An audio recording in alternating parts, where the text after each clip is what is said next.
Welcome back to the 411 Podcasting Network. I am your host, Larry Csonka, and this is episode 32 of the 411 on Wrestling Podcast. You can find us on iTunes, Stitcher, Spotify, Google Play, YouTube, and of course, the 411mania.com website. Joining me today is my good friend Jeremy Lambert. Jeremy, how are you today? I am well. How are you, Larry? I'm doing well. I don't know if you saw my Twitter story I wrote. Yeah, I have a special guest staying with me. I saw that. I'm very happy that you have a what's it called? I can't think of the name. My senpai. Your senpai, sure, Yes. sure. Yes, for those of you that do not know, I have a guest living with me, a special guest from Japan, who is going to help and finish my training as I learn to walk on the prosthetic leg, and that is one Daryl Takahashi. And Jeremy, guess what? What is that? Daryl Takahashi is here. Konnichiwa, Jeremy. Konnichiwa, Daryl. Listen up, meow. We have work to do. Someone's going to get totally offended by that. Fuck you, it's a Japanese animated cat. He is staying with me, and he is going to be my fucking trainer. He is awesome. I had a fun little story I wrote about it, obviously. Just a bunch of bullshit and fun, but the truth is my awesome oldest daughter, Hannah, when I was coming home and stuff, she decided she was going to find out how to buy a Daryl, and she bought it for me. And she told me she bought it for me because if Daryl can help Hiromu get better, he can help me get better.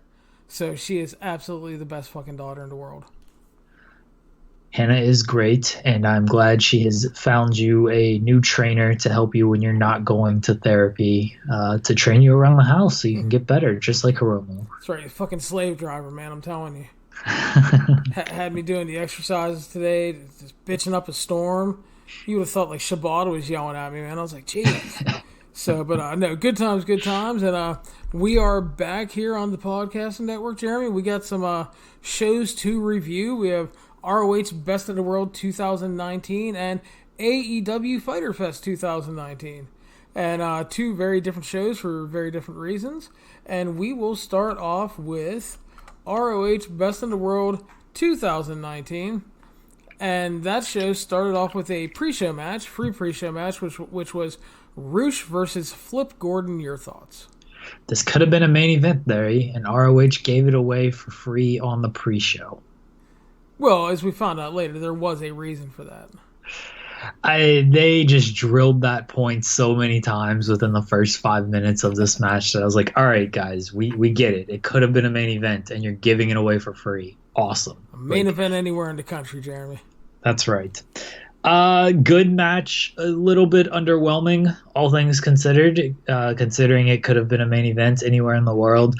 Roosh always impresses. Flip Gordon got some good stuff in where we figured he would be competitive with Roosh. They're pushing Roosh very hard, but we figured Flip Gordon would be competitive, and he was.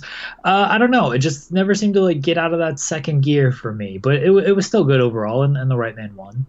Yeah, I agree. I think the one main thing was Roosh Flip Gordon lasted longer with Roosh than a lot of guys because Roosh has been working a lot of 5 to 7 minute matches, and Flip took him over 10. He was competitive, but not overly competitive where you thought he was going to win. And like you said, never really hit that next gear, but it was good. Good way to open the show, and Roosh continues to roll along and picking up wins. And that was a good thing there. And we will hear more from Flip Gordon later on. Yes, we would. We next went to Nick Aldis arriving and wished Colt Cabana a speedy recovery as Colt was not able to wrestle on the pay-per-view due to the hematoma in his leg. James Storm interrupted him, called Aldis the protected champion, said he had both of the NWA champions beat, he's earned his spot, and then Eli Drake, the new NWA signee, was revealed as Nick Aldis' partner for the night. Drake claimed to be the hottest free agent in wrestling, the best in the world, and all that good stuff. And said he had offers from all kind of companies, but grew up near Baltimore and used to watch men walk around with 10 pounds of gold, and he's going to turn the business upside down. So, thoughts on Eli Drake being the big surprise replacement? I think it makes sense. he definitely kind of fits that NWA mold. They go after certain guys. Colt Cabana might be a little bit off the beaten path for them, but for the main event picture, they have a look that they're going for, kind of the old school throwback guys like an Aldous, like a James Storm, like a Eli Drake. So he certainly fits the NWA picture. He'll obviously be around plenty in ROH now and do other independent stuff. So I like Eli Drake. He's a good talker, not super big on his ring work, but as far as the talking goes, he's very good and knows how to get himself over and knows how to play his character very well, which lost on some people in wrestling. So good pickup for NWA. Yeah, I like Eli. Like you said, good talker. He can have good matches, but he's not extremely consistent in the ring. I think is the best way to put it. He's far from bad. Really athletic guy, can do some really fun stuff, but I just find him not consistent. Is kind of like my biggest beef with him overall. But yeah, he'll be a good talker. Like I said, he'll probably appear on ROH TV a decent bit. And yeah, it should lead to some fun. But a nice surprise, and it's while it's not exactly a huge name, it is a name that got some people talking, and that is good, especially for the NWA. And especially, I mean, there was more talk on that on the ROH pay-per-view than a lot of the pay-per-view period on Friday. Yeah, for sure. So, and then the pay-per-view proper opened up with Dalton Castle versus Dragon Lee. For those of you that don't know, Dalton Castle lost to Roosh at the G1 Supercard in like 16 seconds. He's been looking for revenge against Roosh and decided to challenge Dragon Lee, which is Roosh's brother, to a match. And the first thing they did here is great beginning, because they had Dragon Lee hit John Woo drop kick. He had two of the bull's horns, knees, and drop kicks in the corner for the near fall to play off of the Roosh win at the G1 Supercard. And that was good. I really liked that. It was a good tease, and it's a good callback, and the whole match is built off of that, so I thought that was a very strong way to start off. Overall, I thought it was a very good match. I thought Dalton Castle looked a lot better than he had been, and obviously he needed to pick up the big rebound win. And, Dragon Lee is a name. He's coming off the Best Super Juniors with a really great run there, so it was a very important win for Castle, and I think more importantly, it was really good that he looked as good as he did, because he had been really struggling leading up to the Roosh match due to his injuries. Yes, certainly Dalton Castle's best performance since his return. I did like the opening stretch as well. Very, very hot, and then it stayed hot throughout. The crowd was really into this match. Castle and Dragon Lee worked really hard. Dragon Lee is so good. He's like 24, and he's so good. Yeah, his Best of Super Juniors run was outstanding. Anytime he's in a New Japan ring, he's just really good, and he looks strong here. Castle gets the win for obvious reasons. They're setting up that rematch with Roosh. It certainly seems like, but overall, probably the best thing on the show for the night, I believe, for me. So I really like this match. Fair enough. Yeah, it was definitely one of the better matches for sure. And I also liked the Castle hit Bangarang and then decided not to pin him and hit the Bull's horns for the win to rub it in Roosh's face that he beat his brother with his move. So nice little piece of storytelling there. And I thought that was also kind of where the match excelled, because they wrapped everything around that story really well, from the loss and everything. And it's exactly what you had to do, I think. Yeah, the storytelling was very important, as you said, with the finish and then the opening stretch as well. So they're keeping the Castle and Roosh thing very fresh in his mind, and again they're building towards that rematch. And I still think Roosh probably takes the rematch, but Castle will most likely be more competitive the second time around. Yeah, and as long as Dalton is getting healthy and looking good like he did here, that is the more important thing going forward. I mean, he can lose to Roosh again later on, but he has to stay healthy and looking good. So hopefully that is the case, because he was really hot leading into the title win, and then the injuries just totally derailed that so bad for him. And obviously not his fault. It's just a litany of injuries. He had the thigh injury, he had a hand injury, he had the back injury, and just it all piled up. And you can only do so much, especially because, not that he works like strong style or anything like that, but I mean, he works a very power-based offense with like the amateur stuff and the throws and suplexes. And, your back's all fucked up. You just can't do that. Exactly. So moving on, the Allure defeated Jenny Rose and Kelly Klein at 9.5 minutes. Not good. Really slow, disjointed, had no flow, there was no heat, and they used just a shit finish where they used fucking Velvet Sky's shoe and Angelina Love hit the Botox injection, and yeah. It was probably as good or bad as we thought. Next. Jeez, Jeremy, you're to upset Mandy Leon. Next. Anyway, post-match, Maria Manic made her debut. The Allure bailed, and then she beat the shit out of a bunch of security geeks, and at least that came off really well. She has Man-Eater tattooed on her stomach. She does, and that is not a joke. I like Colt Cabana's line. The Maria Manic debut came off well. No one cared at first when the video played and then she was in the ring. Like, I don't think anyone knew who she really was. But beating up a bunch of dudes and tossing them over the ring ropes with a razor's edge to the outside will earn you some fans. So a good debut for her. Exactly. I thought so as well. And yeah, you're right. There wasn't a big reaction to her at first, and I think that's just because she's not exactly like a big indie name. You know, like she's known, but I mean, it's not like she's not like a huge star, but she's definitely a different pickup for them, and you know, different look, different style, and everything. So we'll see how that goes, and hopefully they can like lock in some more people that are actually good. That would be nice, because otherwise the women's division just kind of sucks. Moving on, best of 3 series final match. Kenny King defeated Jay Lethal 14:45 via pin. Your thoughts, Jeremy? Another good match. I thought it was just a hair below the opener, the pay-per-view opener between Dragon Lee and Dalton Castle.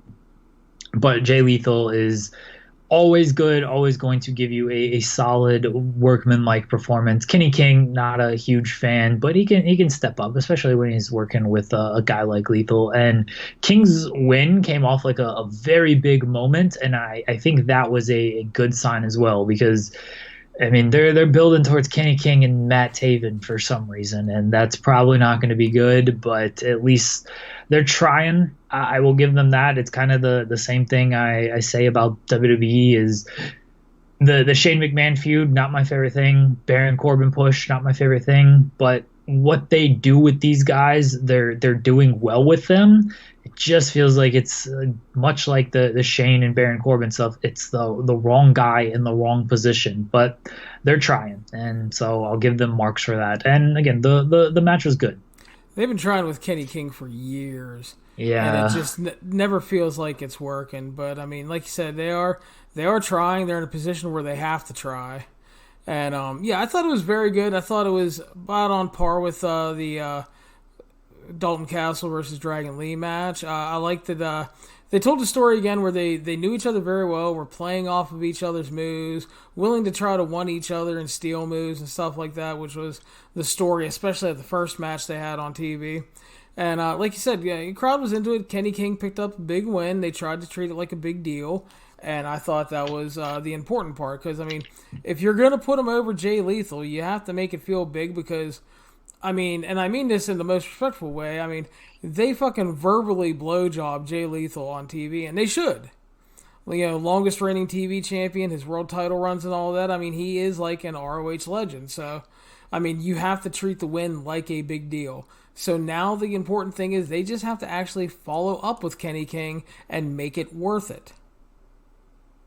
Yeah, I agree. And again, they're trying with Kenny King. Don't think he's the right guy, but you put him over Jay Lethal. Jay Lethal, as you said, he's the golden child of ROH, and I mean his history there speaks for itself. So they're pushing Kenny King as strong as they can right now.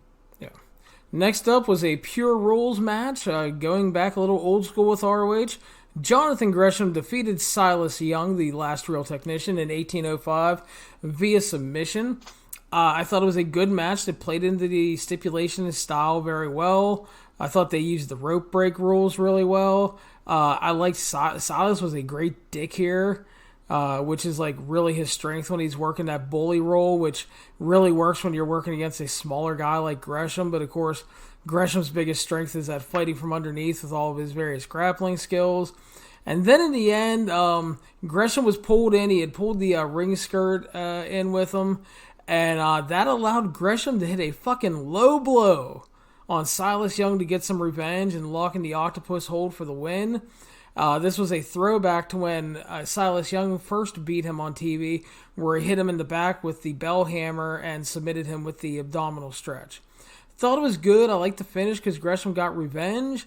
But I can fully understand that this match wasn't for everybody because it was slowly paced and very methodical, working to that Pure Rules style. Yeah, and if you're gonna do this, which I enjoyed this match, it was good for what it was. But if you're gonna do this, maybe you've got to go just a hair shorter. Yeah, I can go with that. Yeah, again, I don't have an issue with this slow Pure Roll style. It was a thing in ROH for many years, and there are plenty good like mat-based matches just like this. The problem is you've either got to kick up that intensity at some point, and these guys didn't really do that, or they've just got to be a little bit shorter. And this one was, longer than the first two matches. So, or I guess the three matches. That other match doesn't count. So it was longer than that, and having that long style where you don't kick up that intensity, it just hurts the match overall. So I didn't mind the match. I like that Gresham won. I'm really high on Gresham. Anyone that listened to our Best of Super Juniors reviews knows I like this guy, and it's tough to just have a bad match with him. But could have gone if they shaved some time off of it. Yeah, I agree. I think if you shave 3 to 4 minutes off of it, it tightens it up a little bit. And I think that probably would have made it a little more palatable to a lot of people that thought it was too slow. But yeah, all fair points are on. But yeah, really good. And I thought they worked the stipulation really well, and that's also the important thing. So yeah, good match. We moved on. Tag team action. The Briscoes versus Nick Aldis and Eli Drake. They went to a double countout in 11 minutes. Your thoughts? They've booked themselves into a tiny bit of a corner with this match, because even if it was Cabana, I assumed they were going to do a similar finish. They don't really want the Briscoes losing, and then NWA probably doesn't want either of their champions losing, and in this case, their newest signing, Eli Drake. So they did this double count out gimmick, and the Briscoes stood tall in the end, getting the better of all this, but it was all right. Nothing too special. Again, the ring work for Eli Drake is hit and miss. Same thing with Aldis. The Briscoes are great, but the working Drake and Aldis really aren't two guys who are going to bring the best out of them. So this had its challenges pretty much from the moment it was booked, and it couldn't really overcome that. Yeah, I think you're right about the booking. They had themselves in a corner because either you're beating the two NWA champions or you're beating the NWA champion and your newest signee. So the finish made sense but came off really flat. I thought the match was pretty good. But like the heel-face dynamic felt really off because the Briscoes were trying to work as heels, but the crowd loves them. And they didn't alter that at all. And Aldis and Drake just kept fighting like valiant baby faces, and nobody liked them. So that just felt really wonky. And there's a point where you have to adapt. It's like, you see, we talk about it all the time where like you'll see guys like AJ Styles in the Rollins match or Tanahashi in various matches not going full heel, but they will work a slight heelish style with a little more edge because of the crowd. And they'll play into it. And there's a point where you just have to be smart enough to kind of do that. But yeah, post-match, Storm and Drake ended up brawling to the back. The Briscoes beat down Aldis. They put him through a table with the Froggy Bow. And then Marty Scurll just kind of appeared and helped Aldis up because he's his friend. But he wasn't too much of a friend to help him before he went through a table.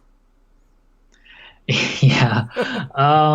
This Aldis and Scurll storyline is, I guess it's NWA's big thing, and it should be because Skrull's kind of the biggest star they can secure not under an actual NWA contract. I don't know. It doesn't feel like super hot to me, even though their match at Crockett Cup was very good. It's just they need to hook me in a little bit more with this one. And Skrull coming out and helping them, fine, whatever. Like it's all leading to something. Probably Skrull just leaving and that being the end of it. So next up, the ROH TV title match. Your boy, the champion, Shane Taylor versus Bandito. Shane Taylor won at 12:45 via pin. I really liked this match. Thought it was really good and fun. Thought they played off the stylistic differences extremely well. Good drama down the stretch. There was an insane spot where Shane Taylor went up to the second rope and was going to do like a cross body. And 186-pound Bandito fucking caught him out of the air. And he didn't do one of those things where he catches him and stumbles back like 8 feet and looks like he's going to fall. He caught this big motherfucker. And I was like, you are the goddamn man. Yeah, I couldn't. Shane Taylor's face when they showed the replay was outstanding too. It was, dude. I mean, Jesus Christ. I mean, I'd had the same reaction, you know? It's like, he was just like, holy shit. But yeah, so Bandito made the big comeback, counter greetings for 216, hit a super kick, but Shane Taylor fought off the 21-plex, hit a powerbomb, knee strike, and the package pile driver for a great near fall. Eventually, he finally hit greetings for 216 to retain. I thought this was my match of the night. I thought it was really, really good. I thought it was just a hair, like a hair better, not like outstandingly better than anything else on the card, but like if we're talking technical, like a fourth of a star better than some of the other matches earlier, like the King Lethal and the Castle Lee match. But I really liked this. I thought they worked well together, styles meshed well, and Bandito is fucking awesome. I like Shane Taylor a lot, but I do a little questionable to have Bandito lose here because Lifeblood is just like a giant bunch of losers. And Bandito's coming off like a really good Best Super Junior run and had some buzz. And he's just back and lost. Lifeblood sucks. Let's be honest. They were thrown together with no real plan. And now they're the guy who put them together isn't even going to come back to the company. So they're just a bunch of dudes who, as you said, just keep on losing. Lifeblood's terrible. Great match, really, really great match. Best wrestler in the world, Shane Taylor. Best in the world for a reason. This pay-per-view is named after him. Puts in another outstanding performance. Bandito, lucky to share the ring with Shane Taylor. I again, not quite on the level for Castle and Dragon Lee for me, but that's, like, as you said, like a quarter of a star difference if I did star ratings. So don't take that as I hated this match. I just said it was great. Bandito losing, I thought he was always going to lose because I think they've got some legs with Shane Taylor here, and I actually. I think Shane Taylor makes a fine champion. No, I like Shane Taylor's champion a lot. It's just like, with what happened next as well, it's just like Lifeblood are the biggest fucking geeks in the roster, Oh, yeah, for sure. I mean, like I said, they're terrible. I don't think there's a rhyme or reason of why they're actually together, and they've done nothing to be like, all right, you should care about these guys. It's certainly questionable to even book this match and have Bandito lose, but they wanted to put on a good match. They put on a good match, and storylines and actual, trying to make sense of things be damned, as we'll get to in the main event. Yeah, and I don't think, I wanted to clarify because I don't want someone's going to jump on our ass. We don't think Lifeblood sucks as wrestlers. They always have really good to great matches. They're just booked like complete shit. Yeah, no, anybody who thinks we think Haskins, Williams, and Bandito are bad wrestlers, come on now. If you listen to one of our previews, we think they're excellent. As a stable, they suck. Yes. So that's the thing. It's not the problem with them, it's the booking. Moving on, ROH 6-man tag team titles. Champions Villain Enterprises defeated the Lifeblood team of Haskins, Williams, and their sort of teammate PJ Black at 17 minutes via pin. I thought it was really good. A lot of chaotic fun. PCO taking crazy bumps. Had a couple small hiccups here and there, but was really strong overall. Yeah, another good match. The great lifeblood wrestlers still excellent. PCO always crazy. I didn't like the Road Warriors knockoff nonsense that Villain Enterprises did. I was just like, what is the point of this? And they took away Marty's whoop whoop theme, which, come on, that's one of the most crowd interactive themes there is, and you completely just took that away from the guy. I don't understand that at all. The match was good. All six of these guys are very good wrestlers, and they busted their ass in this match. So I didn't have an issue with it, but apparently there was some timing issue with some stuff. But I think that was more the post match than the actual match. Yeah, so post-match, the Sons of Savagery laid out Lifeblood.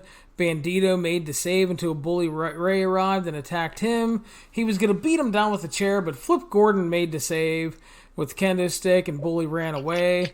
And this lead goes back to the whole invitation where Lifeblood wanted Flip to join them since they lost Finlay to injury, and Juice said fuck off, and Tenille left. So Flip joined Lifeblood after weeks of teases, put on a shirt. But then a video appeared, and Marty Scurll was there and said, "It's funny that you guys added a new member tonight because Villain Club has their fourth member tonight." And it was their new mercenary, and the video panned out, and it was young Flip Gordon. Marty and Flip fucking take Japan again, Jeremy. I like that Flip Gordon is the fourth member of Villain Enterprises. I thought the whole setup to this was so stupid. He puts on the shirt, cool, like great, and then it throws to a video package, and it's like, how did Marty know that Flip was going to put on this Lifeblood shirt? It was how did he know? He told him to, man. Okay, Marty saw the future. Which is why he's likely leaving this fucking company when his contract's up. And then, like, Marty and them, like, went to the back because then they rush back out to the ring when Flip, bails to the outside. So it's like they tried to tell us that Marty had gone to the back, put on his jacket, and then thrown it to Flip, who was there. But then it was so dumb. This setup was so stupid. Like, you couldn't just have Villain Enterprises outside the ring and like thinking about, all right, are we going to get back in the ring with these guys? What are we going to do? And then Flip does the turn like right then. Like, why couldn't you have done that instead of this dumb video package? I'm fine with Flip being the fourth member because he'll probably be the lead member when Marty bails out of this nonsense. Yeah, and then Flip's going to bail shortly after him as well. I think it works really well for the fact that they've kind of burnt out Flip as a babyface contender because he lost at Ira Defy, he lost against Taven previously, and then he just lost against Roosh. So the heel turn at least freshens him up, and like you said, he could be the one that takes over, but that may not be for long. We'll see how the contracts work out. Post-match, he put Williams through a table on the floor with a 450 and dislocated his elbow, but they popped it back in, so this poor son of a bitch can't catch a break this year between the knee injury, the visa issue, and that. That looked like it sucked so bad. Really looked like it sucked. Hopefully I don't think he wrestled at the tapings tonight. Hopefully not that ROH TV matters. Hopefully he doesn't miss too much time. Yes, and that led to our main event, ROH World Champion Matt Taven defeating Jeff Cobb at 9:50 via pin. Obviously, a very abbreviated and rushed main event because they were running long due to timing issues. I thought it was pretty good. It wasn't bad. It wasn't great. But I will say that one thing I did like, it was refreshing that it didn't go like 30 minutes for no reason, because not every fucking main event has to go 25 or 30 minutes. Taven won clean, which is good for his run, except for the fact that it's Matt Taven. And I really don't think that you should have burned the Cobb title shot right now. But if he might be out come September when his contract's up, I understand putting Taven over him. But yeah, Matt Taven is your champion. This sucked. The work didn't suck. The layout of everything about this sucked. I'm fine. It doesn't have to go 30 minutes. I agree with you on that. This match went 20 seconds longer than the terrible women's match. This is your main event, your world champion, and the guy who you've pushed is undefeated, hasn't been pinned. All right, he lost in a four-way match or whatever, but he hasn't been pinned or anything like that. He had the best ROH match on the show at your G1 Supercard, and he loses clean in less than 10 minutes. You've either got to figure out your timing there to where your main event goes over 10 minutes, or you've got to call some type of audible. Jeff Cobb looked like such an idiot in this match, just losing in 10 minutes to Matt Taven in the flattest of all flat finishes. Like, no one cared about this finish. It happened, and people were like, oh, that's the finish. And then Taven just leaves, and there you go. That's the show. This match did neither of these guys any favors. Like, if this was your big Matt Taven gets a big victory following his title win and a couple of big title defenses, like this is his big first pay-per-view victory, he looked terrible in it. And if you have any hopes of doing anything with Jeff Cobb, he can easily be rebuilt because he's that good, but look bad in this match. Just not good. Yeah, I'm not feeling Matt Taven as champion. I wasn't a fan. I thought they were going to do it at the G1 Supercard, and they did it, and it's like, well, Matt Taven, ROH in 2019, and this was a show, Jeremy, that was poorly attended and had no buzz. Nobody was talking about this show.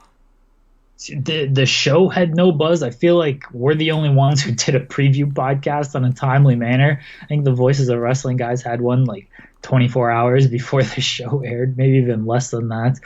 I mean, you wrote a preview on it, but this show had no buzz. Like, you saw the shots of the crowd. They were unavoidable. There looked like there was about 300 people there. And this is supposed to be one of their, bigger shows. Like, Final Battle is their biggest show. Obviously, the G1 Supercard was a big show this year, but that's not every year. Like, Best in the World is one of their bigger events, and just nothing going on in this promotion. Absolutely nothing. Yeah, so obviously the departures of the AEW guys are really coming home to roost because you don't have the Bucks, you don't have Cody, you don't have Adam Page, you don't have SCU, which, some people want to downplay it, but I'm sorry. Especially Cody and the Bucks were fucking ticket movers. And them and Omega, I keep telling people want to dispute this, and I hate when people go, well, ROH sold out the Garden. No, New Japan and ROH sold out the Garden, and most of those tickets were sold when people thought Omega and the Bucks and Cody were to be there. You cannot downplay that. I thought that the show was a good wrestling show in terms of the wrestling matches overall, but felt really flat. The crowd was small, very in and out of the show. A lot of ROH shows thrive when you have those matches. The crowd really, really gets into it. The flip heel turn is questionable to some people, but like I said, they burned him out as a babyface with the high-profile losses, so I think the turn makes sense. I really like Taylor and Bandito for my match of the night, but again, Lifeblood are a bunch of fucking geeks right now, so that doesn't help them. The Allure are horrible. Like I said, Lifeblood are goofs, and it's an enjoyable in-ring show, but it didn't feel like anything you have to see. Like, no, it's good, but it's 2019. How many great shows are there out there? Yeah, this is what I've said for a while now, is I don't know what ROH is good at.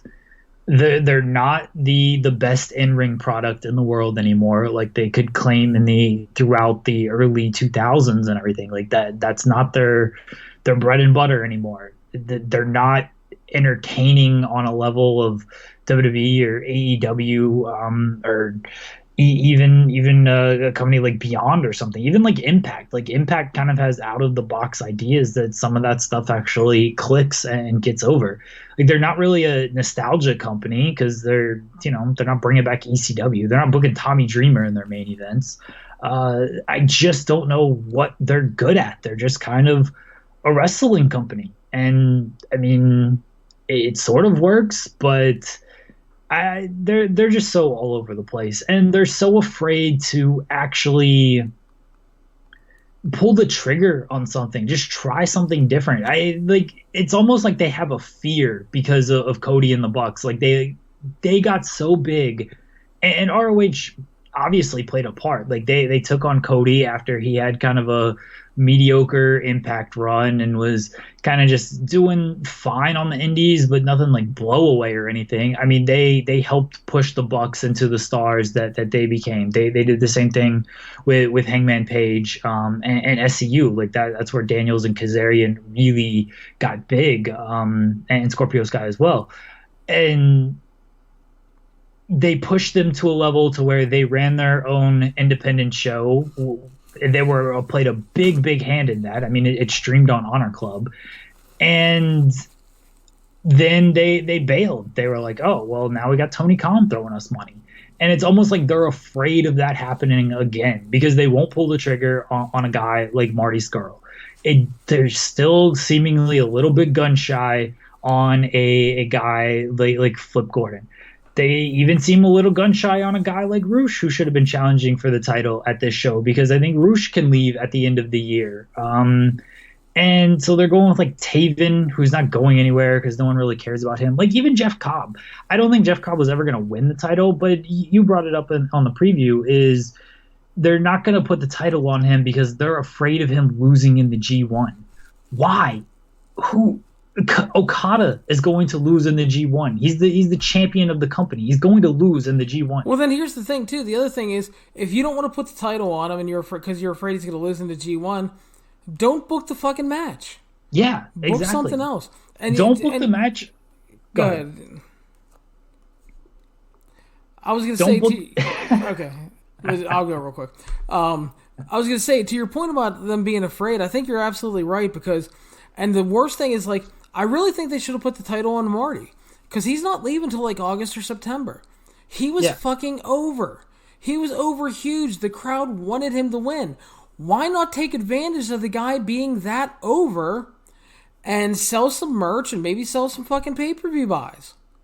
I mean, a novel fucking suggestion. Get the most out of him. I mean, Villain Enterprises is fun and all, but are you really getting the most out of Marty Scurll with that? And the answer is no. I mean, Villain Enterprise is totally fun. I like it. But you could have done more. And then, like, if they're going to be afraid to do anything with Roosh and Bandito and, you know, Jeff Cobb and Flip and stuff too, they're going to be in danger of losing those guys, and then they're not going to really get much out of them.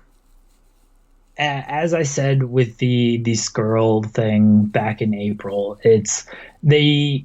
you get the feeling they know this guy is leaving, and they're giving him no incentive to stay by just giving him this nonsense and not even taking a chance on him and being like, hey, we put the title on you. You know, you're a made man here. We can build around you here. You go to these other companies, they're not going to build around you. Like, you're third fiddle in the elite. You go to WWE, you don't want to go to their main roster. Like, you're the guy here.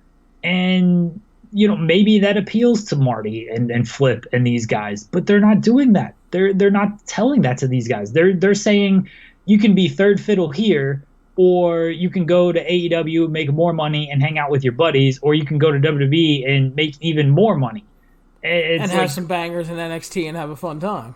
Yeah, like, what are you choosing? Like, you're leaving. You're out, because the other two, even if your position in the world of wrestling doesn't actually improve, your financial situation and your standing, your visibility improves, because you're just in bigger companies, even if your actual pecking order position doesn't improve. It's a scared company, and it's a company that just they're not doing anything that's engaging.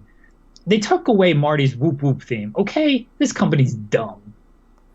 Yeah, and the other thing, too, to back up that point is, like, again, Marty was really over. The crowd wanted him to win. And if you're trying to keep stars, it's a negotiation tool. You put the title on them, like, listen, we're going to strap you up in your last few months, man. And, you know, let's see where it goes from here. And then while he's champion, you fucking hardcore negotiate and try to keep the guy. And if it they doesn't didn't even work, try that. But at least you tried and you put the title on somebody over and maybe made some fucking money. And if it doesn't work, you know when the guy's leaving, he's not going to be a dick and be like, I'm not going to drop the title. Like, all these guys are professionals. Even if you get the feeling that he is going to stay, you still build up a really credible challenger for him, and then when he's going to leave, you put the title on that guy, and then that guy is made because you have him beat the guy who everyone was already a fan of. It's not that difficult. At least it doesn't seem. I mean, I've never run a wrestling company. My TEW companies do great. It doesn't seem that difficult. Yeah, but that's what it is. And again, it wasn't a bad show. I don't want anybody to get that impression. But it felt like a company with just no buzz, with, guys working pretty hard and trying to put on the best matches they could, and not a lot of people caring, live or online. I mean, comparatively to Fyter Fest, just the online reaction and following on social media and on the site during live coverage was night and day. And people were to go, well, Fyter Fest was free, but you know what? I mean, Double or Nothing, completely dwarfed that and many WWE pay-per-views as well, and that was a $60 show. So, I mean, the thing is it's there's nothing to hook people to watch ROH right now. I mean, they did a good job when they lost those guys of bringing in some good names. Roosh and Bandito have been great. Brody King and PCO have been great. Those are, and I like the Lifeblood guys. But you haven't done anything really with them outside of Roosh, really, to make us care. And don't say they did anything with PCO, because PCO is the one that made us care about PCO. Yeah, that wasn't an ROH thing at all. So, before we move on, I will go to Daryl Takahashi. Daryl, your thoughts on the show? Crap. Thank you, Daryl. Daryl is not wrong. So before we move on, remember you're listening to the 411 On Wrestling podcast. You can follow us on iTunes, Stitcher, Spotify, Google Play, YouTube, and of course the 411mania.com website. Please subscribe and share the show around, and if you have time, leave a 5-star review on iTunes. And I want to thank everybody, as June was our record month for downloads and listens to the show, and we've gotten better each month, and I thank everybody that has taken the time to download and listen and share us around. We really appreciate it.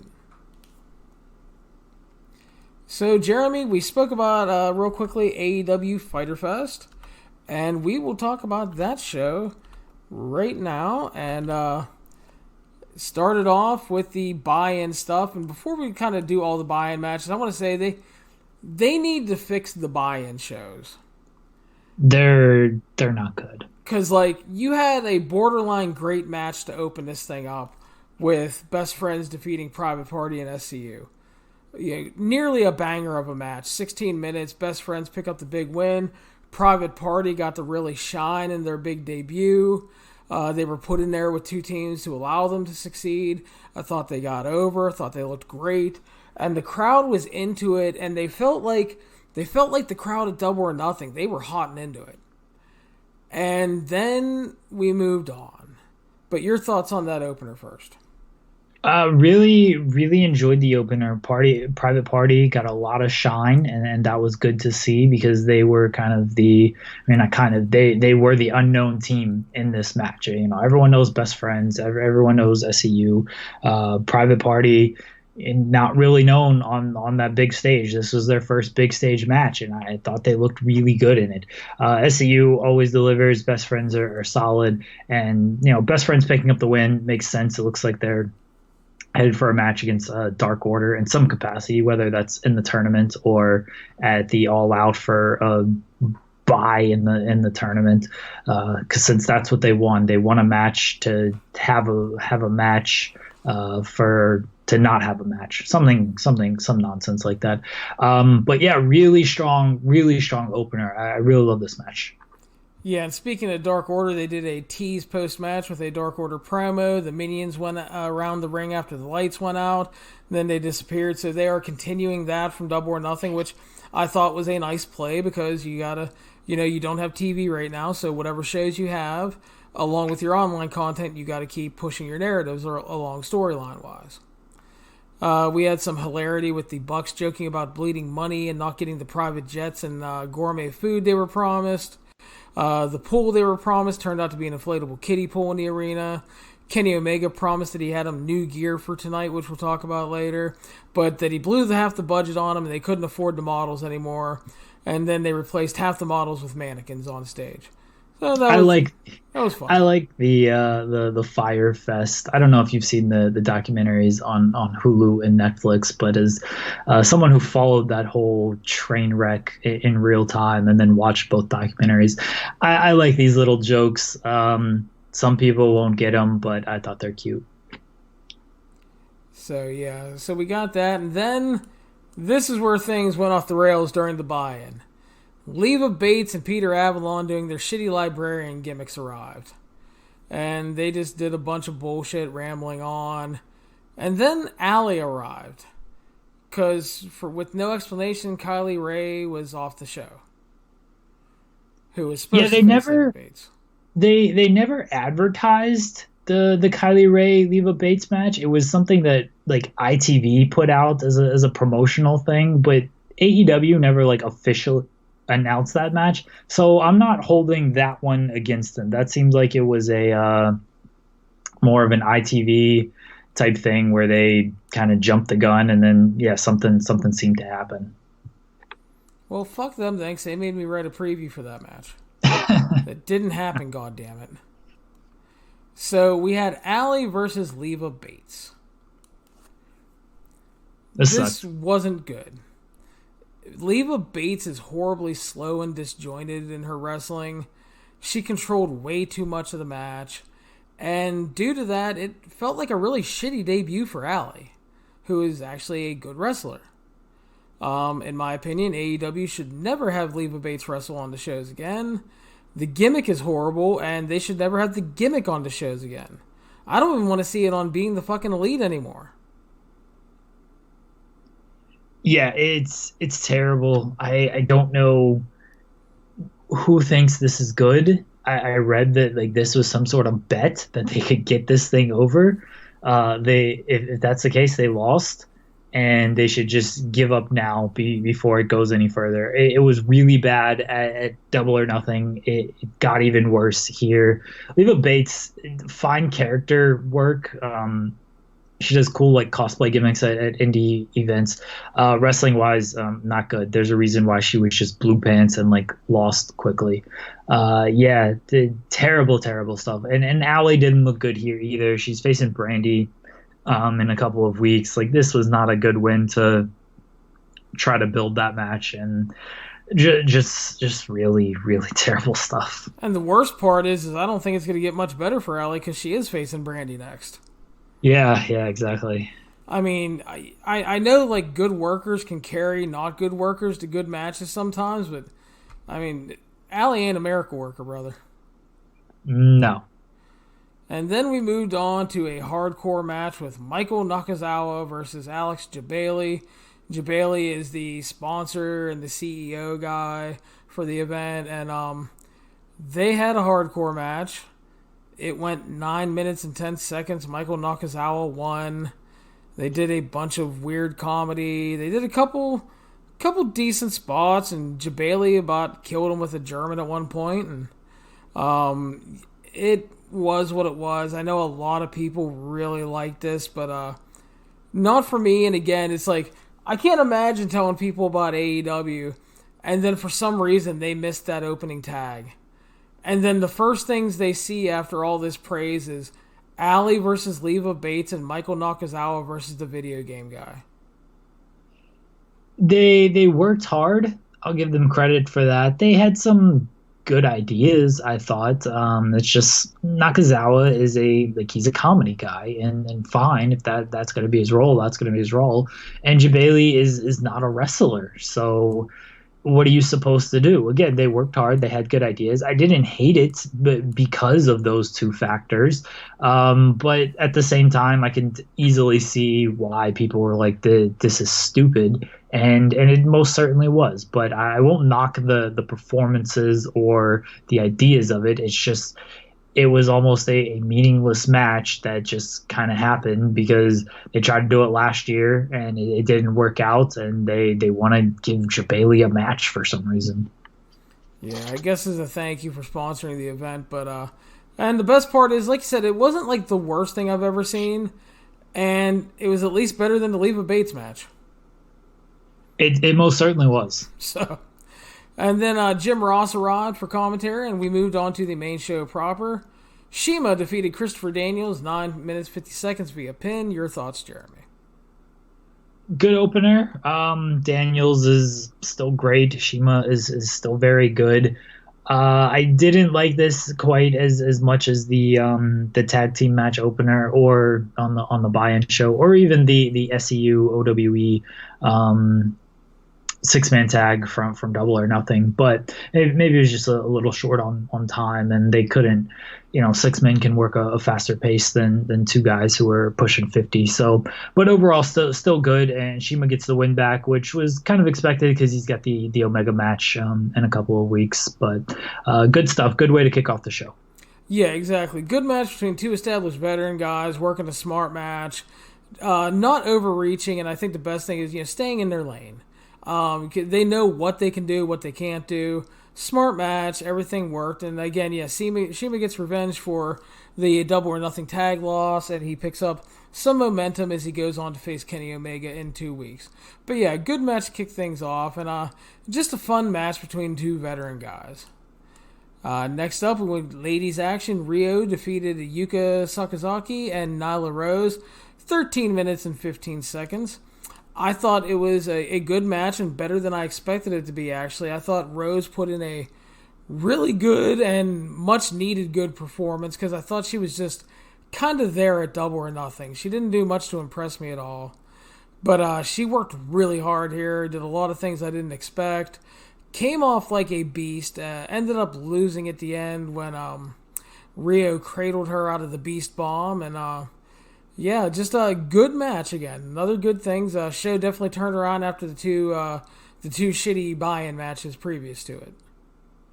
I thought Riho and Nyla Rose were good. Sakazaki, little rough. They kind of had to wait a little bit for her to get in position. She didn't seem like she had a whole lot of confidence in what she was doing. She made the most out of it. She battled through that, and maybe some people didn't pick up on it, but I thought it was fairly noticeable. But we're also people who watch thousands of wrestling matches, so we're more aching to pick up on stuff like this.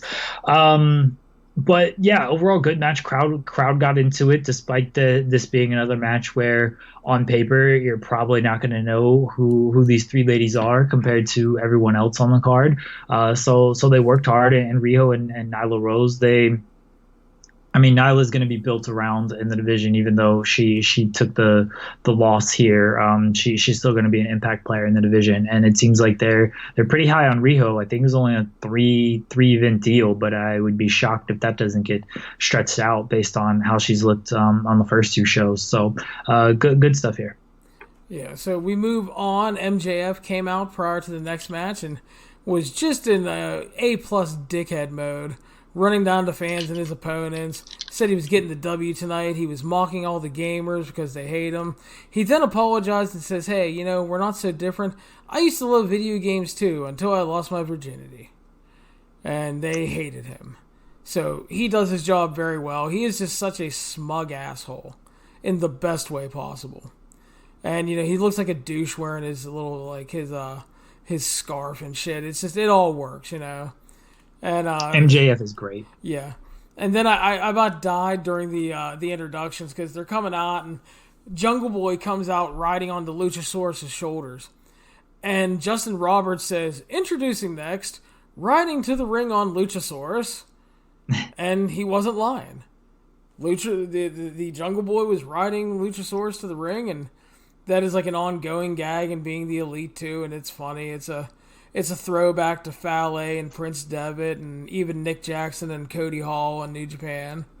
So a 4-way match. They had Kip Sabian on commentary because the winner was going to fight him in 2 weeks at the next show. So they setting up another match for the show, which is always good. Hangman Page defeated MJF, Jimmy Havoc, and Jungle Boy at the end.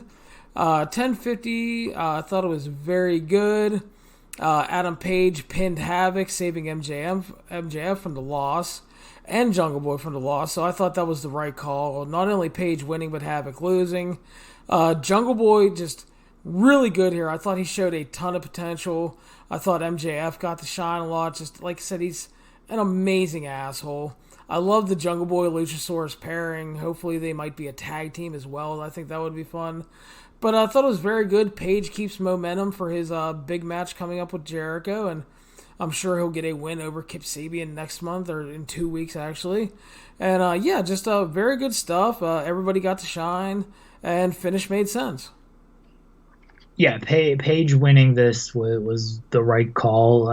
We kind of thought that maybe you can have someone else win and not have Page take the loss, but Page winning makes more sense. And then facing Kip Sabian is kind of another thing that makes sense because Sabian picked up the victory at the Double or Nothing pre-show against Sammy Guevara. So two guys, I mean, technically Adam Page won a pre-show match. So you're two pre-show winners from Double or Nothing facing off in a couple of weeks, and then Page will win that and move on to the big match against Jericho. So they're getting Page over strong against guys you can kind of afford to put him over against right now.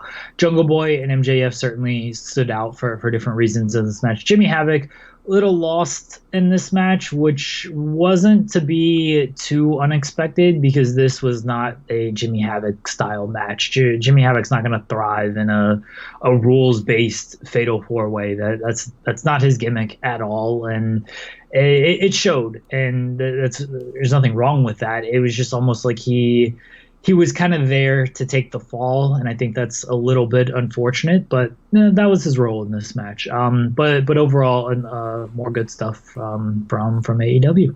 Yeah, somebody, like I said, somebody had to lose, and I think he's the right call because I think there's obviously a ton of upside in MJF. Just he's a good wrestler. He has a lot of upside still in the ring. He's great on the mic, so full package wise, he has a lot of stuff going for him. Jungle Boy shows a lot of potential as a wrestler. Obviously, we don't know a lot about him personality-wise. Don't know if he can talk yet and all that stuff, but shows, again, just a lot of potential. So you're protecting him here. And again, Page, keeping that momentum as he's about to challenge for the title. So that's all good stuff. Next up, Cody versus Darby Allin went to a 20-minute time limit draw.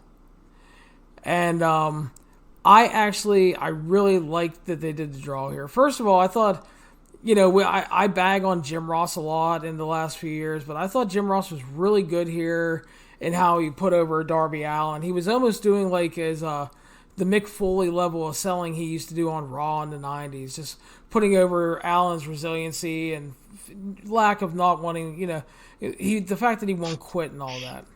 So, and right now, I am all about AEW Cody. Because he's working composed matches with really good stories. He's leaving the circus at home. I thought the match was great. I thought Cody called a great match. I thought the timing came off well, setting up the draw at the end. And to finish protects Darby Allin because he didn't have to take a loss. Cody didn't have to lose ahead of his match next 2 weeks with Dustin against the Young Bucks. So I thought that was a smart play. Plus you're establishing that time limit draws are a thing in this universe. And sometimes a time limit draw is a really great thing. It's a great booking tool. You can do it for various reasons. You can stretch out a title feud with it. You can protect a guy like Darby Allin, like we talked about in the preview. Darby Allin's really great, but he's not a huge star that can rebound super easily from a loss like a Kenny Omega can. So I really like that they did that. We had the draw. They teased 5 more minutes, but Shawn Spears hit the ring, and he laid out Cody with a chair shot to the head, busting him open and angering the internet. Yeah, we'll get to the chair shot because I'm sure we both have thoughts on that. As far as Cody against Darby goes, I'm with you. I like the draw. I thought it was a good way to protect Darby from taking that loss, which we all kind of figured it would happen. And I mean, if it did happen, there wouldn't have been anything wrong with that because Cody is your top guy, and Darby Allin is a relative unknown, but they kept some shine on him with this draw. Darby Allin takes a hell of an ass kicking. He always has, and he really did in this match as well. Good call on Cody, just being very methodical, just trying to essentially teach this kid a lesson and just whooping ass. And I'm completely fine with that. He's been in 2 matches where he can get away with that. And I think that's good. And I think if you keep kind of going with him in that way, it can work. It's when he gets into these other matches, whenever he might have to face somebody. I mean, the Young Bucks match will be a little bit telling on kind of the Cody will get in a different style kind of match.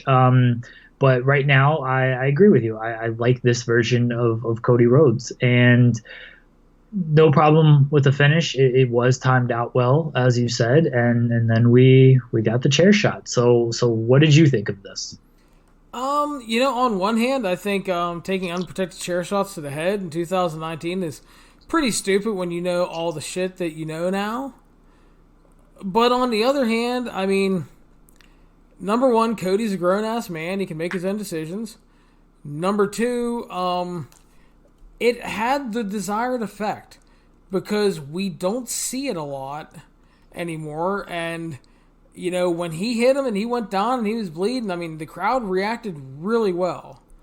Especially, comparatively to how you thought they might react to a Shawn Spears attack. No offense to Shawn Spears and all, but not exactly a top guy or anything. The Young Bucks apparently have insinuated that the chair shot was not unprotected and say it was Cody's idea to take it. Said the chair was gimmicked, but it didn't work.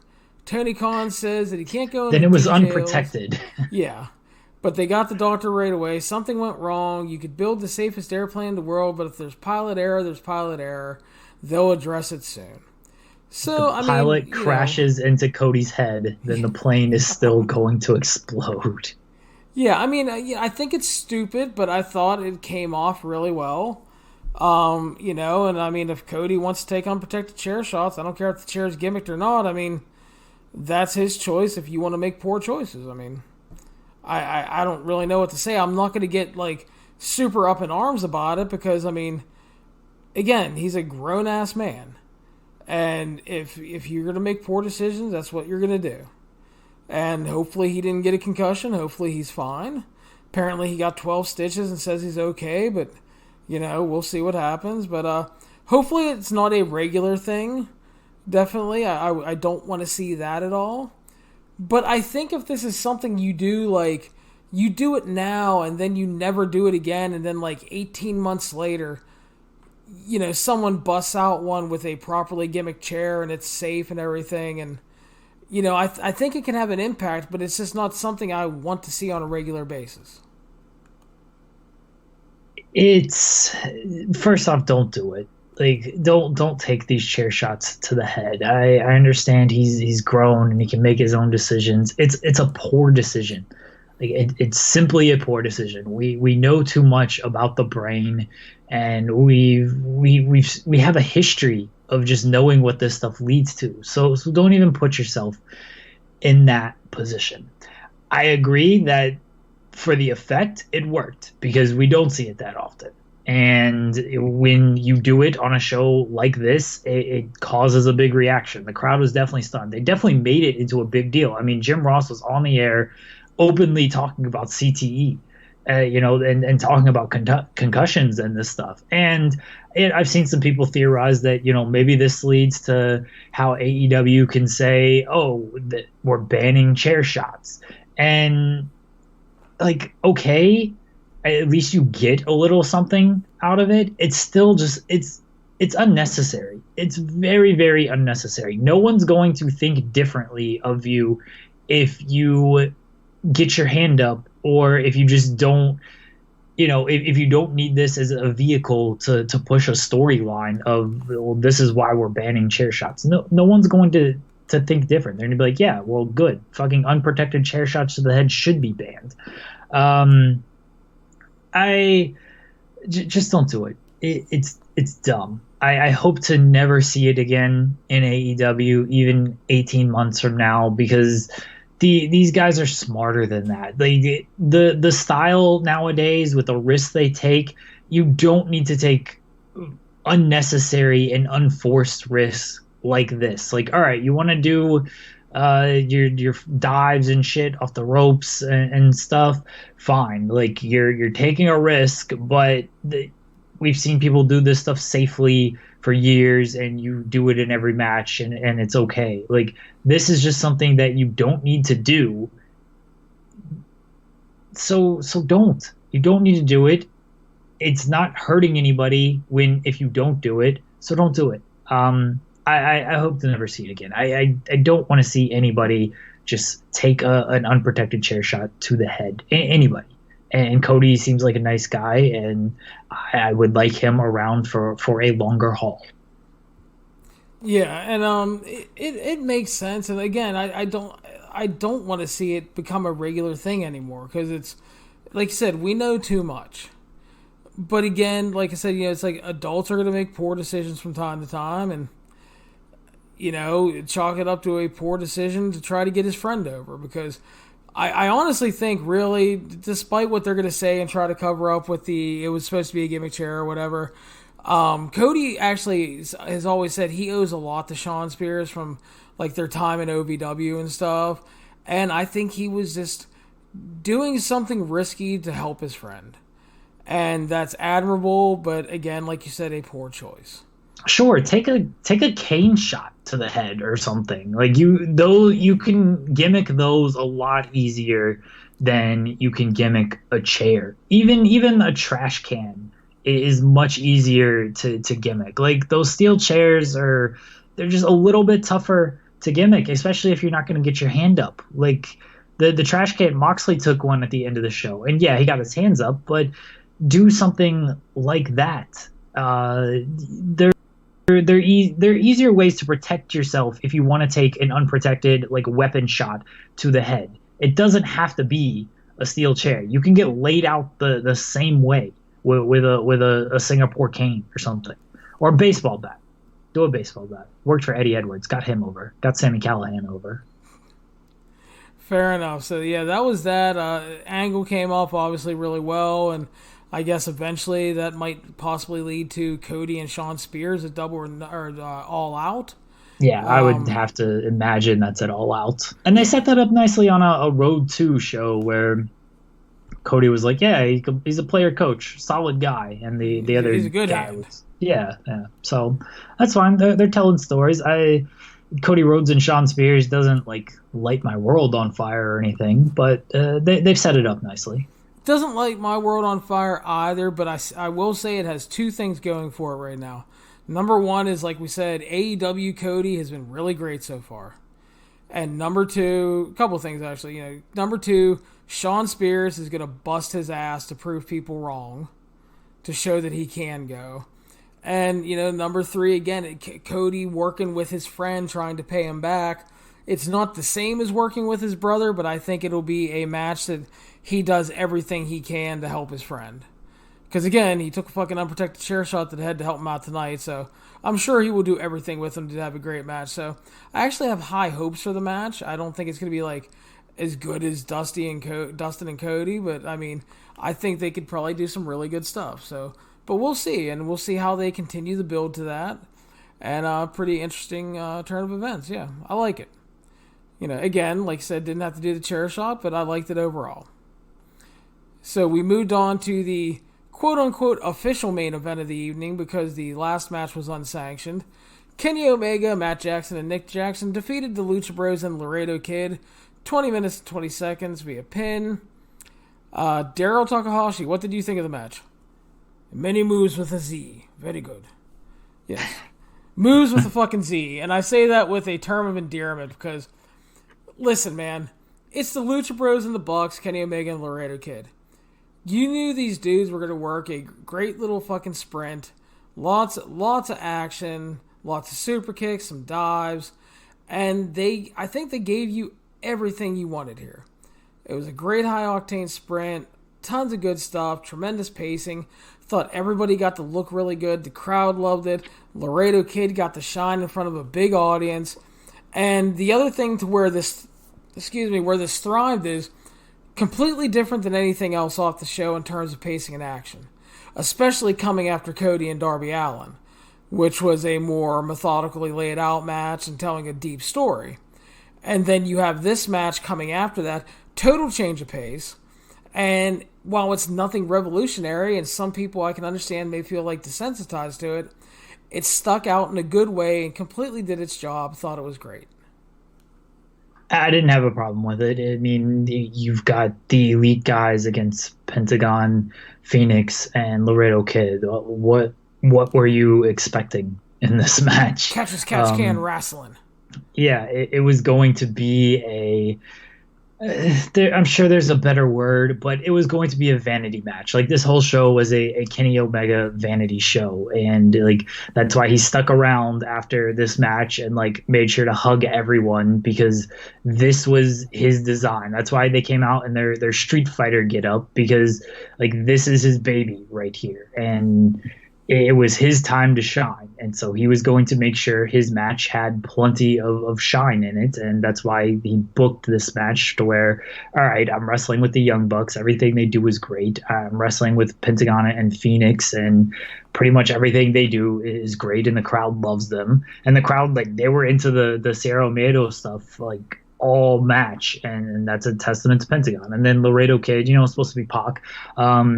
But, he got over in this match. So you knew what it was going to be going into it. The main thing was it looked clean for the most part. There was the one thing where one of the Young Bucks nearly killed himself climbing the ropes and had to be held up by Laredo Kid, which, God bless him, it did, wrestling is fake, because he just held him there into position. But, hey, came off well. The move looked cool. But it was what it needed to be, and I didn't have a problem with that. Nothing we haven't seen before. I really want the Young Bucks and the Lucha Bros, as much as I love their work together, and I don't think I've seen them have a bad match together. I would like them to stay away from each other, because I feel like we've watched them wrestle like 20 times already, and this is AEW's second show. Even like Omega wrestled Pentagon at All In, and the elite guys keep winning. It's good stuff, but I just stay away from this combination of five guys for a while, and do something new. Actually give the Lucha Brothers some wins, because they're putting on good matches, but in terms of like, if you've only watched AEW shows, they don't feel like they're anything special, because they just keep losing to the elite guys. And that's about my only gripe with it, is that the elite guys they're going over big, and it feels like something we've seen a number of times. Fair points. And yeah, they should keep them away for a while, and hopefully they do that in the tag tournament, and move on and stuff, and mix in some different teams. And because again, like you said, the other thing is too is like the Lucha Bros need some wins, plus it's always something you can revisit down the line. Like if the Lucha Bros happen to win the tag titles and they're the first champions, you can wait a few months, and then down the line, the Young Bucks can pick up some wins, and then they can go, listen, we fucking beat you at Double or Nothing, we won our tag title shot. And then you can revisit it then. Yeah, but we need a little break from it now. But I thought Laredo Kid looked really good. Hopefully he's going to get signed by somebody in the U.S. and continue to be on TV. I saw his match they talked about on commentary with El Vikingo, which was fucking awesome. That's going to make the top matches of the half-year list so far, and just great stuff. So our main event, Jeremy, was a match that we had talked about when Dean Ambrose was released. We wanted to see Jon Moxley versus Joey Janela, non-sanctioned match. No New Japan tights for Jon Moxley tonight because he was in fucking fight mode. Yeah, this was the Moxley that when he was announced for New Japan, this was kind of what I expected him to wear. Not the jeans, but just kind of the long pants. He looked like a guy who was ready to kick some ass, not ready to wrestle. Yeah, so they had a main event that went just over 20 minutes. We had all kinds of shit. Tables, chairs, barbed wire boards, a barbed wire wrapped up chair. Joey Janela doing an insane elbow off of a ladder through Moxley on some tables. Thumbtacks at the end. Moxley atomic dropping him into thumbtacks after he had removed his socks and shoes. And just pretty much everything you wanted from the match in terms of violence. Played the stipulation really well. Crowd really liked it. Simply good and crazy. And I think, again, like the previous match, sometimes a match just needs to be exactly what it needs to be. And, sometimes a spot fest is just kind of a spot fest and a sprint, and it's a ton of fun and can be great. Sometimes you have Cody and Darby Allin, which is a methodical storytelling match, which is just as great. And then you have this fucking hardcore, low-level deathmatch plunder match, which is, again, another great match. It was definitely exactly what it needed to be. We thought that Moxley and Janela were going to kill each other, and that was even before this got announced as an unsanctioned match. But they were always going to have to do some weird thing to where anything was going to be able to go, because no one wants to see Moxley and Janela in any type of straight wrestling matches, even with relaxed rules. They wanted to see the barbed wire and the blood and the thumbtacks and the tables and the ladders and all that stuff, and that's what we got. I liked the spot where Jim Ross was saying "save your fucking money, kid," and then Janela sentons onto an open chair. Yeah, that sounds about right. That spot looked like it sucked. A lot of this stuff looked like it sucked for both guys. The thumbtack spot with the feet that made my feet hurt and uncomfortable. The match was exactly what it needed to be. Moxley winning was obviously the right call. I don't want to see it too often. Watching the match, it reminded me that these types of matches just aren't really my cup of tea. I'm not a death match kind of guy, and this wasn't even a crazy death match like you would see on GCW with light tubes and just insane nutso falls and doors and shit.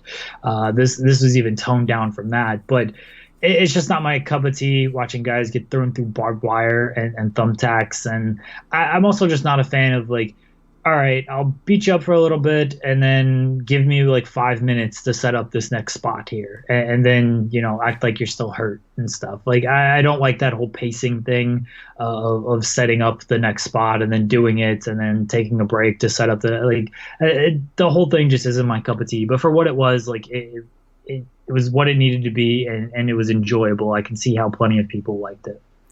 Yeah, and all fair points, especially the, I like to call them construction spots. Yeah, whenever you have to take too long, that bullshit that can drive you nuts. So Moxley wins, and post-match, Kenny Omega ran out and attacked him, power drove him through a table, laid another one on top of him, and hit a springboard double stomp, trying to get his revenge for Double or Nothing. They brought up to the stage, he threw him into a drum kit, hit him with an electric guitar. Moxley was being helped out by the refs, and then he tossed them off the ramp. And Omega returns and attacked him with a trash can shot. And Omega actually hit him with the Death Rider onto the trash can and stood tall. But Jon Moxley was smiling because he liked this shit. This motherfucker, 2 weeks before the G1, is out there working with thumbtacks and barbed wire and shit and just not giving a fuck, man. Moxley is having the time of his life right now, and more power to him. I mean, hey, the man is...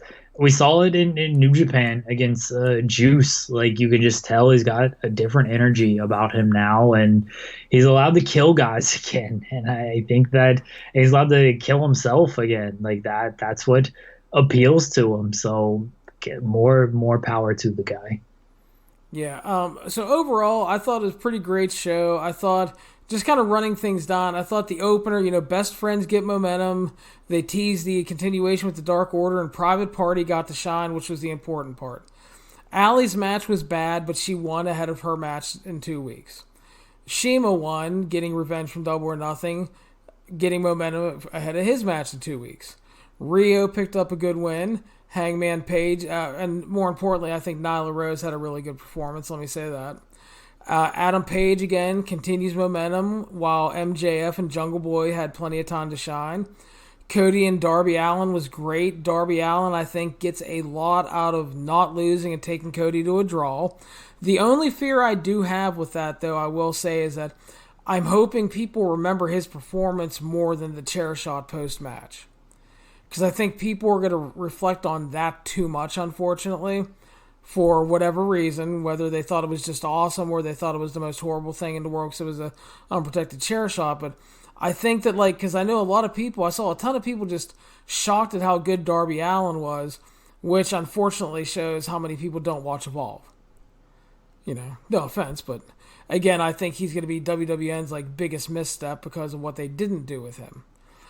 Kenny Omega won in the tag match, beating Laredo Kid. He gets momentum ahead of facing Shima in 2 weeks, and then he's going to be facing Moxley. And then again, Moxley remains, he looks like a star. He has a great match, wins again. And just, we talked about why the NXT shows succeed a lot of the time, Jeremy. And just matches being what they need to be. Like when we watched Matt Riddle and Roderick Strong, it was a hard-hitting match with some grappling and a good pace and just everything you wanted from those two guys. And that's what a lot of this show was. It was a lot of the matches we wanted to see and expected to see and hoped would pan out that way, with the right people winning and being put into position to succeed. And it's not like when you see, like you said, theoretically, Page could have lost that 4-way by not being pinned. But again, why waste the momentum ahead of him getting a title shot and stuff? So I think it's just important that you're putting people in a place to succeed, giving them momentum, and booking finishes that make sense. Yeah, overall, a good show. The wrestling, you really have to worry about AEW delivering when it comes to in-ring stuff. They've got a lot of good wrestlers, a lot of smart people as well. So the layouts are generally good. It was like that at Double or Nothing. It was like that here as well. And sorry, I got a message. So you don't have to worry about that when it comes to AEW.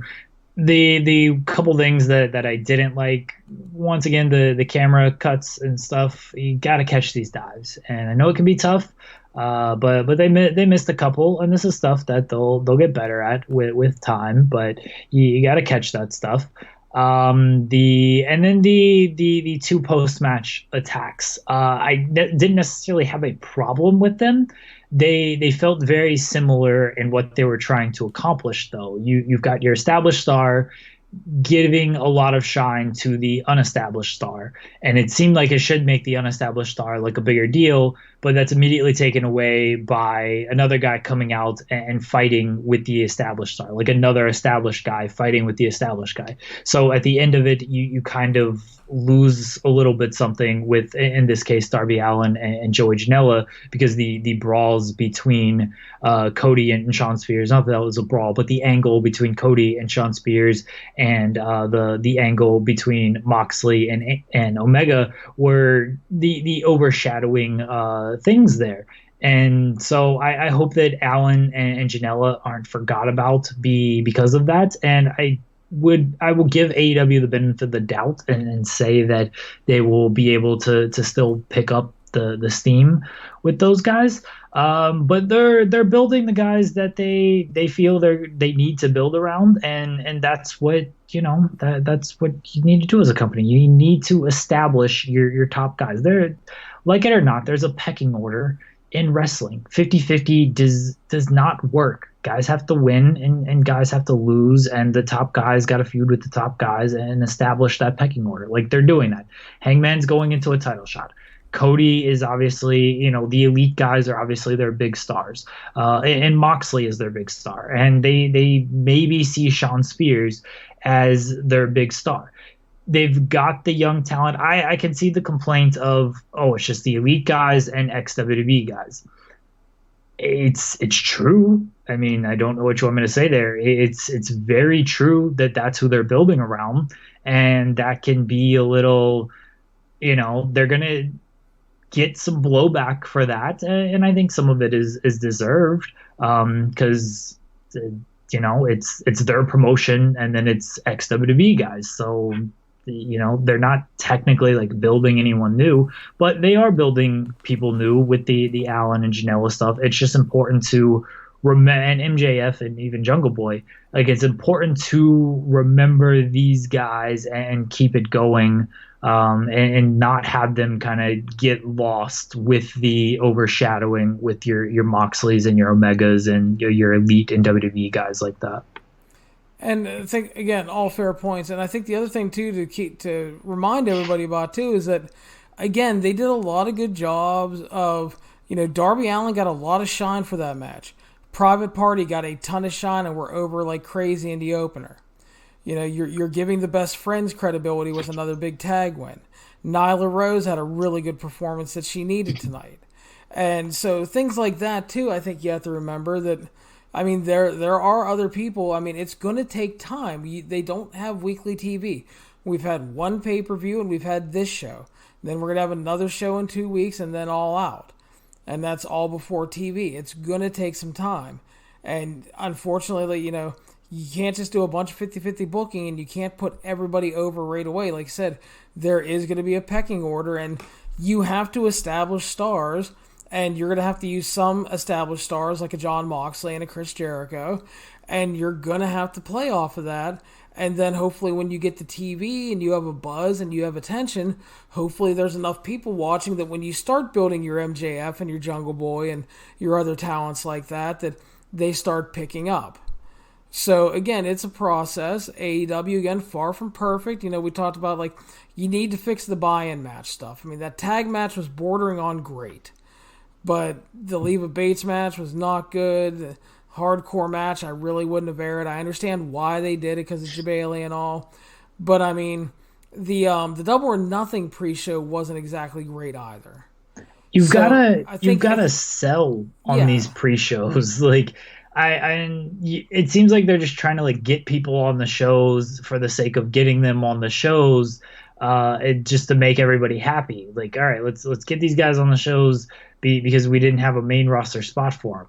Like, all right, that's nice that you're doing that. You still gotta like just cut the whole library gimmick altogether and tell me why like I should care about Moxley and Janela. Like that video package that they put together for Moxley and Janela, like to announce that it was an unsanctioned match. Play that on the pre-show. Why wasn't that played on the pre-show? Like the Double or Nothing stuff. Why wasn't that an Omega and Jericho video package played on the pre-show? Like the pre-show is designed to sell your pay-per-view card. And I know people hate like the WWE pre-shows because it's an hour of talking with, and maybe you get like a 15-minute match in there, but the match is usually good, and it's like, oh, okay, this is a good tone setter, and then the rest of it accomplishes of, hey, this is why you need to watch this pay-per-view, and maybe you care, maybe you don't, but if you're not an established company like AEW with established storylines and weekly television, you need to tell people, hey, this is why you should watch our pay-per-view. Exactly, I agree. So hopefully they can fix that. But overall, I thought the card was pretty great. I really enjoyed it. Thought it was an easy watch. I thought it was timing and layout was pretty good and everything. It flowed really well. Had no streaming issues on Bleacher Report, and so I was happy. Yeah, I didn't have any streaming issues either, which was a very positive sign. So it seemed like they knew it was going to be a big deal, and I'm sure we'll get numbers of like, oh, if this was on pay-per-view, this would have done 3 million buys. So it seems like they knew it was going to be a big deal. They had the extra server capacity and everything, which was good, because that could have been a very concerning thing. Yeah. Apparently it wasn't that good on Fight TV. Apparently Fight TV had some issues streaming, which is not surprising because I had problems streaming the New Japan event this morning. So, Yeah, so Fight TV, I saw people giving some shit about that, but yeah, the Bleacher Report deal was good for me. Had no problems. Had no problems at Double or Nothing either. So far, their streaming component has been really strong, and that's a good thing.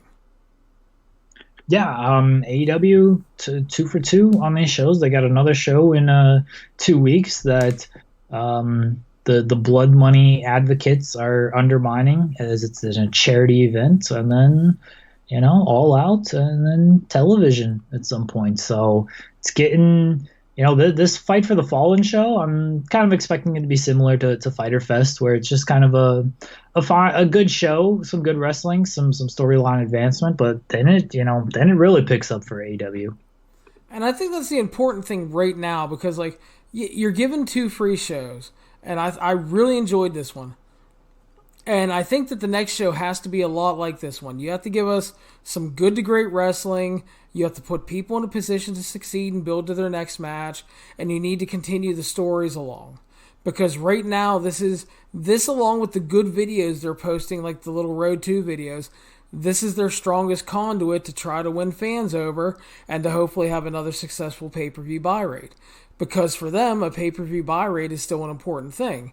It's not for WWE. WWE only gets pay-per-view buy rates these days because of 2 reasons. It's either people that are stubborn and don't like online streaming, and there are older people that don't like that. And 2, there are segments of the country that don't get high enough speed internet for people to get the network. So that's why WWE pay-per-view numbers are generally small these days, because they really don't matter because of the network. But for AEW, you're charging for these shows, and it's a big component for them to make money, so they have to build as best as they can. And I thought this was a good first step, and hopefully the Fight for the Fallen show can follow suit. Yeah, I mean, AEW's off to a good start.